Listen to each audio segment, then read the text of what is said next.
प्रेम से, भाव से जो भगवान को दे दिया जाए, वो भाव से जो दिया जाए भगवान सब ग्रहण कर लेते हैं। भाव का भूखा हूं मैं, भाव ही एक सार है।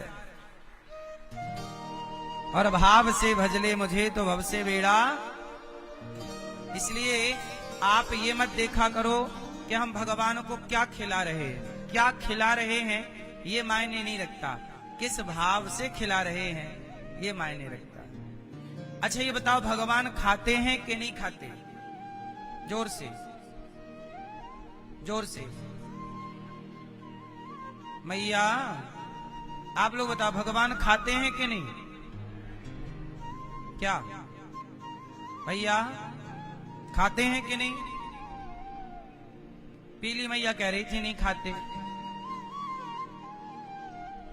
मैया भगवान खाते हैं कि नहीं? इससे मतलब ज्यादा होता है, ताकि ये ना रहे तो मेरी बेटी परेशान ना हो, इसके ना रहने पर भी। लड़की का बाप चारों तरफ सोचता है कि कल को ये ना रहे तो कुछ रहे भाई। तो मतलब लड़के की उतनी जरूरत नहीं है जितनी उसके बैकग्राउंड की जरूरत है। बोलो हाँ। आजकल लोग बीमा भी करते हैं कि भाई हम ना रहे तो पैसा रहे, मतलब आप रहो ना रहो पैसा रहना चाहिए। तुम जाओ चूल्हे में पैसा रहे बस। ये तो रिश्तों की हालत है आजकल। बोलो हाँ। उम्मीदें ज्यादा है संसार में। जब से आप लोगों ने उम्मीदें शुरू कर दी ज्यादा, तब से आप परेशान हैं। जहां उम्मीदें ना होंगी वहां परेशानी भी ना होगी। हमें आपसे कोई उम्मीद ना हो। अरे उम्मीद हमारी तो हमारे भगवान हमारी उम्मीद है। हम क्यों जगत से उम्मीदें करें? हमें बेटा क्या देगा? बेटा तू अपना कमा अपना खा, हमें तेरे से कुछ नहीं चाहिए। पत्नी हमें क्या सुख देगी? पति हमें क्या सुख देगा? सबसे ज्यादा सुख किसने दिया है आपको सच बताओ? मैया सबसे ज्यादा सुख आपको किसने दिया? भैया बताओ किसने दिया? अच्छा बताओ, देखने का सुख है कि नहीं? आप अंधे होते तो इस सुख से वंचित होते, तो सुनने के सुख से वंचित होते। लंगड़े होते तो चलने के सुख से वंचित होते। चलना भी तो सुख है। लंगड़े से पूछो कि चलना कितना बड़ा सुख है, अंधे से पूछो कि देखना कितना बड़ा सुख है, बहरे से पूछो कि सुनना कितना बड़ा सुख है। और ये सारा सुख तुम्हारी पत्नी तुम्हारे पति ने नहीं, तुम्हारी बेटी तुम्हारे बेटे ने नहीं, ये सुख तुम्हें परमात्मा ने दे रखा है ऑलरेडी। फिर भी आप उम्मीदें संसार के लिए समय, कहां समय लगाना चाहिए? ये संसार आपको क्या लगता है लोग आपके मरने पे लोग रोते हैं? नहीं मेरी मां, आपके मरने में कोई नहीं रोता। सब लोग अपने स्वार्थ के लिए रोते हैं। कभी आप किसी के मरने में जाना, वहां आवाजें कैसी आती हैं मैं आपको बताता हूं। जब कोई मर जाता है ना तो लोग रोते हैं, अब मेरा क्या होगा बेटा, मेरा क्या होगा। सुनिएगा जरा, जब कोई मर जाता है तो लोग कैसे रोते हैं? अब मेरा क्या होगा। इसका मतलब आप मर गए इसलिए नहीं रो रहे हैं, अब इनका क्या होगा इसलिए रो रहे हैं। क्यों जी, सही है कि गलत है? आप मर गए इसलिए कोई नहीं रोता, अब मेरा क्या होगा, अब मुझे कौन रोटी देगा, अब मेरा ख्याल कौन रखेगा, अब मेरा साथ कौन देगा। इस बात से लोग रोते हैं कि अब हमारा कौन।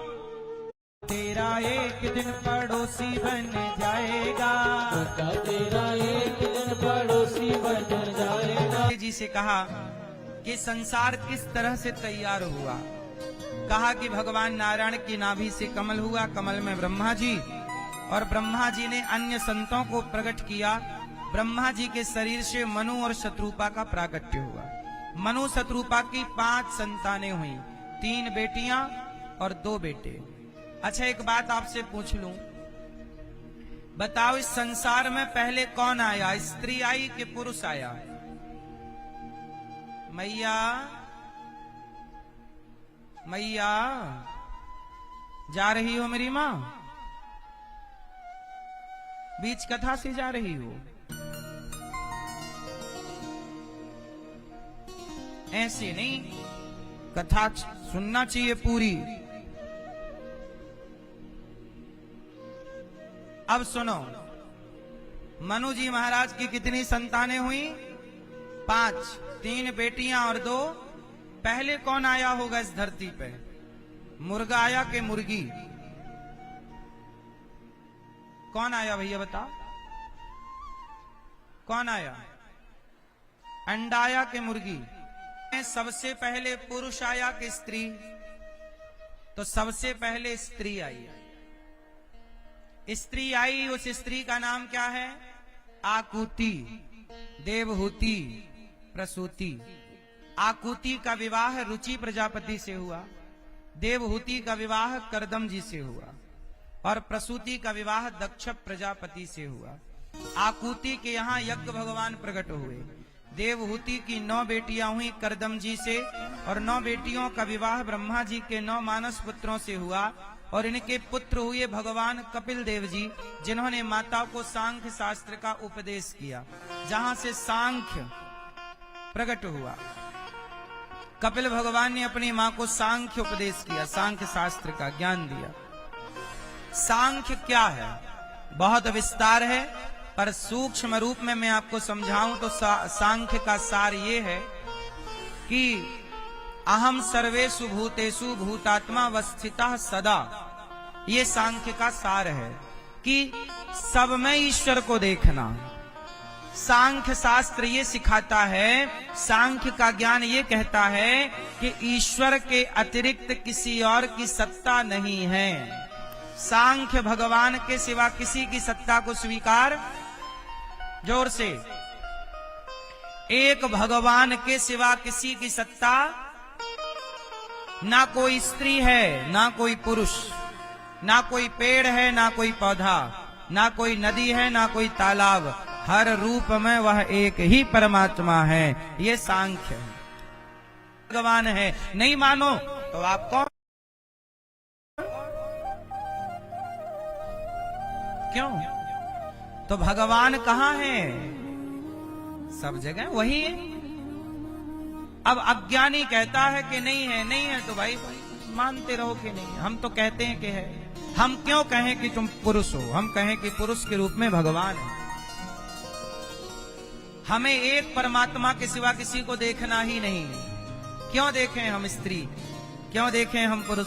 एक साधु जी एक सुंदर स्त्री को देख रहे थे और मुस्कुरा रहे थे, तो बगल में एक खड़ा लड़का बोला, वाह बाबा जी, स्त्री देख रहे हो? तो संत बोले, सुन, जो अजर हुए अदब तेरे देखते हैं, वो शेर कत्ल पहले अपना देखते हैं। ना मतलब है तुझसे, ना सूरत से तेरी, हम तो सिर्फ कन्हैया तेरी कलम देखते हैं। हम तो ये देख रहे हैं कि जिस परमात्मा ने सुंदर स्त्री बनाई होगी, वो परमात्मा कितना सुंदर होगा। कोई स्त्री देखता है तो कोई स्त्री को बनाने वाले को देखता है। ये दोनों की अपनी अपनी सोच है। इसलिए कहता हूं, दृष्टि बदलोगे तो सृष्टि बदल जाएगी।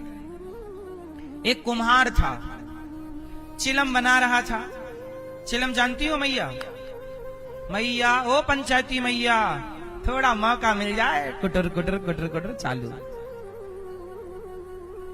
मैया काहे खड़ी हो मेरी माँ, कमर में दर्द हो। ये सीता भी छाया सीता है।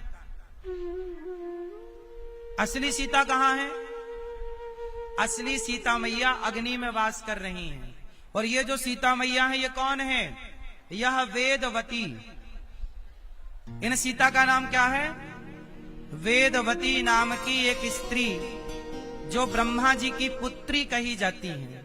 हिमालय में इन्होंने तपस्या की और तपस्या करके कहा कि हमें पति रूप में राम चाहिए।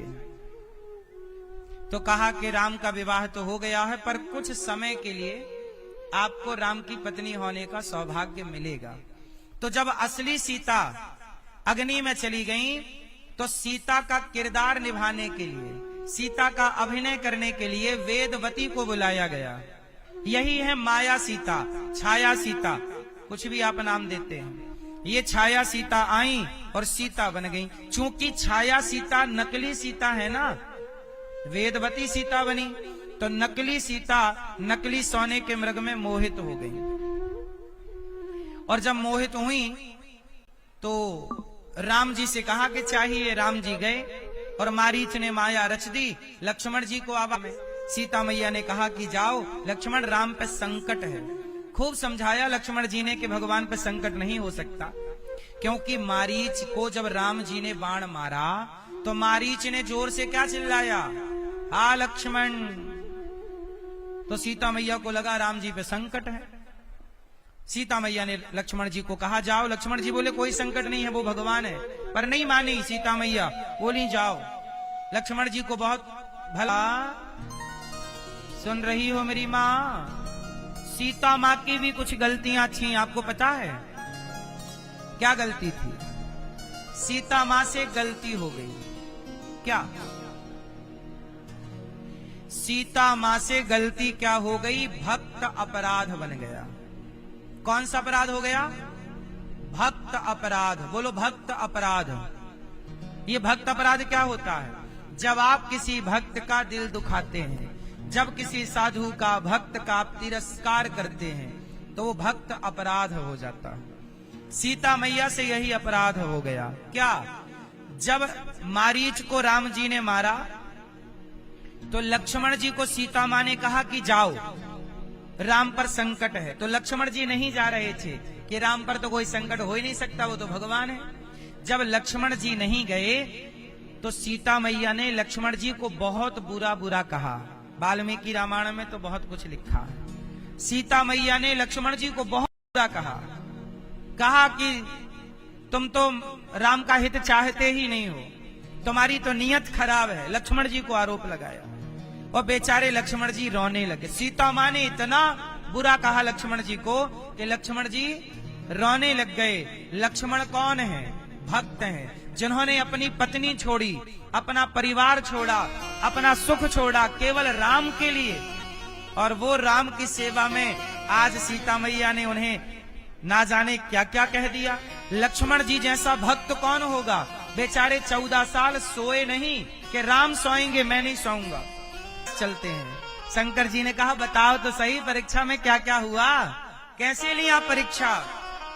सती माता बोली ना प्रभु कछु ना परीक्षा ली न गोसाई, झूठ कह दिया। देखिए जरा, माता सती ने क्या कह दिया कि हमने कोई परीक्षा।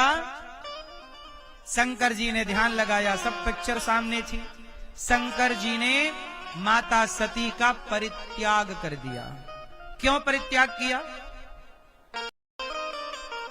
भगवान शिव ने माता सती का परित्याग क्यों किया? उत्तर दीजिए। क्यों? भगवान शिव ने माता सती का परित्याग इसलिए कर दिया क्योंकि सती माता ने सीता का रूप बना लिया है। और सीता शिव जी की माँ है। मतलब शंकर जी राम को क्या मानते हैं? माता रामो मत पिता रामचंद्र, स्वामी रामो मत सखा रामचंद्र। सीता हमारी माता है और राम हमारे पिता हैं। तो अब तो माता सती सीता बन गई, मतलब माता का रूप बना लिया। तो शंकर जी सोचे कि जब मेरी पत्नी मेरी माता के रूप में आ गई तो अब इन्हें पत्नी के रूप में कैसे स्वीकार करूंगा? यदि करता हूं तो मर्यादा बिगड़ जाएगी। इसलिए भगवान शिव ने माता सती को पत्नी के रूप में स्वीकार। अब शिव ने माता सती का परित्याग कर दिया। बोलो हाँ। इसलिए आप लोग जब जहां जहां माता सती के अंग गिरते चले गए, वह एक एक शक्ति पीठ बनती चली गई और 52 शक्ति पीठ तैयार हो गई।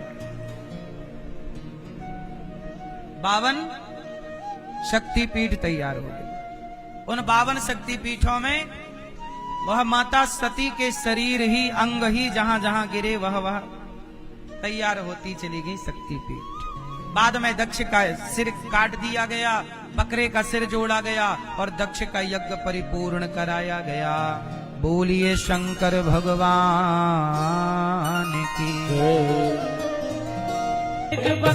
की सेवा करने वालों में लिखा जाए। मैं भागूं नहीं अपने जिम्मेदारियों से, अपने कर्तव्यों से क्यों भागूं?